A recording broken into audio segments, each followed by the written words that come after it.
तुमच्या जीवनामधील सगळं टेन्शन संपून जाईल. फक्त 5 मिनिटे वेळ काढून हा व्हिडिओ नक्की ऐका.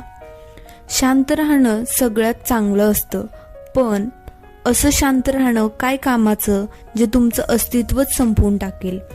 शांत राहणं तुमची ताकद पण आहे आणि कमजोरी पण आहे. फक्त तुम्हाला एवढं कळलं पाहिजे की कधी शांत राहायचं आहे आणि कधी बोलायचं आहे. जर कोणी तुमचा वापर करून घेत असेल तर या 3 गोष्टी नेहमी लक्षात ठेवा. सगळ्यांना आपण एकाच वेळी खुश ठेवू शकत नाही. त्यामुळे पहिलं तर लोकांना खुश ठेवणं बंद केलं पाहिजे, कारण तुम्ही सगळ्यांना खुश ठेवू इच्छिता आणि ते तुमचा वापर करून घेत असतात. दुसरी गोष्ट म्हणजे स्वतःला महत्त्व द्यायला शिका. आधी स्वतःची इज्जत करा आणि मग दुसऱ्याची. तिसरी गोष्ट म्हणजे प्रत्येक वेळी हो म्हणणं बंद करा. नाही म्हणता आलं पाहिजे. लक्ष्मीची चोरी होऊ शकते, परंतु सरस्वतीची नाही. म्हणून श्रीमंत होण्याआधी सुशिक्षित बना. पूर्ण 9 महिने लागले तुमच्या आईला तुम्हाला जन्म द्यायला. कोणाला इतकाही हक्क देऊ नका की एका सेकंदात तो तुमचं मन दुखावेल. फोटो काढायला 1 सेकंद लागतो, पण इमेज बनवायला आयुष्य कमी पडतं. म्हणून फोटो काढण्यात वेळ कमी द्या आणि इमेज बनवण्यावर लक्ष द्या.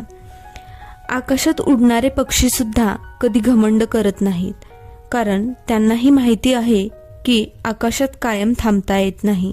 शेवटी जमिनीवर यावंच लागणार आहे. कदर करा त्यांची जे मनापासून तुमची काळजी घेतात. नाहीतर काळजी घेणारे कमी आणि त्रास देणारेच जास्त असतात. कधीही कोणासमोर तुमच्या वागण्याचे स्पष्टीकरण देऊ नका, कारण ज्यांना तुमच्यावर विश्वास आहे त्यांना सफाई देण्याची गरजच नाही. आणि ज्याचा तुमच्यावर विश्वासच नाही त्यांना कधीही तुमचं म्हणणं पटणार नाही. कधीही झाडासारखं आयुष्य जगू नका, कारण लोक त्याच झाडाचं फळ खातात आणि त्याच झाडाला दगडही मारतात. काही लोक तोंडावर इतकं खोटं आणि गोड बोलतात की त्यांना असं वाटतं की त्यांचं वागणं कोणालाच कळत नाही. त्यामुळे अशा लोकांपासून नेहमी सावध राहा.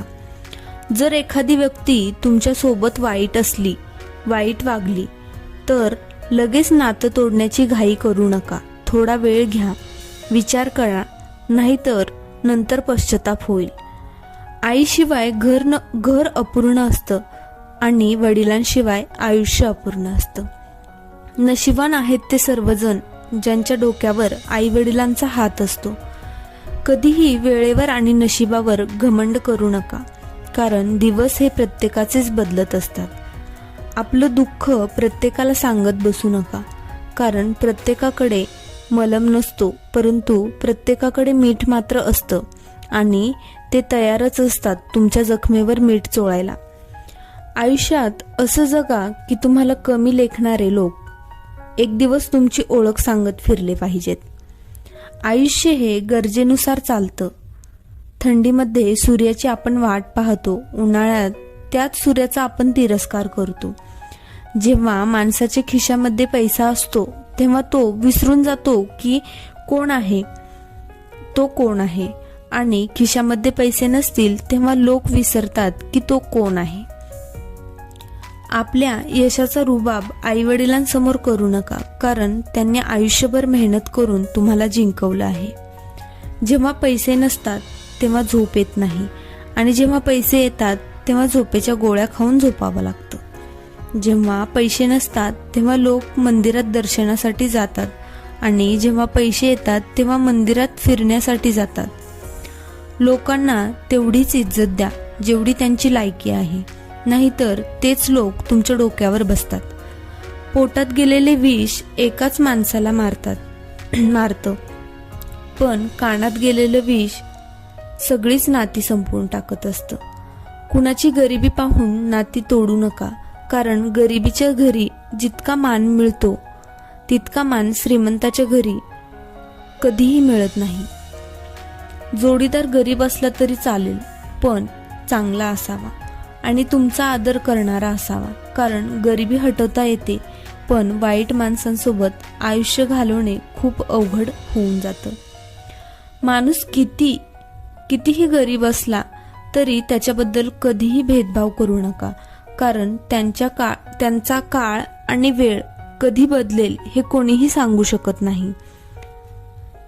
शिळ्या भाकरीला आणि तुटक्या चपलाला कधीही नावं ठेवू नका, कारण भाकरी जरी आज शिळी असली तरी आपण काल तिच्यासोबत पोटभर जेवण केलं होतं, आणि चप्पल आज जरी तुटली असली तरी तिने काल आपल्याला आधार दिला होता. म्हणून आपल्या आयुष्यातील प्रत्येक व्यक्ती ही फार मोलाची आहे आणि तिची किंमत ही वेळ आल्यावरच कळत असते.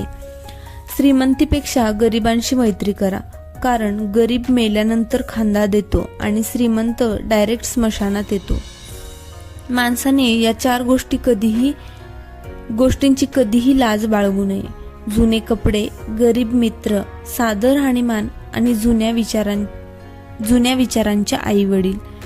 विचार आवडल्यास चॅनलला जरूर सबस्क्राईब करा. व्हिडिओ आवडल्यास लाईक करा, शेअर करा. Thanks for watching.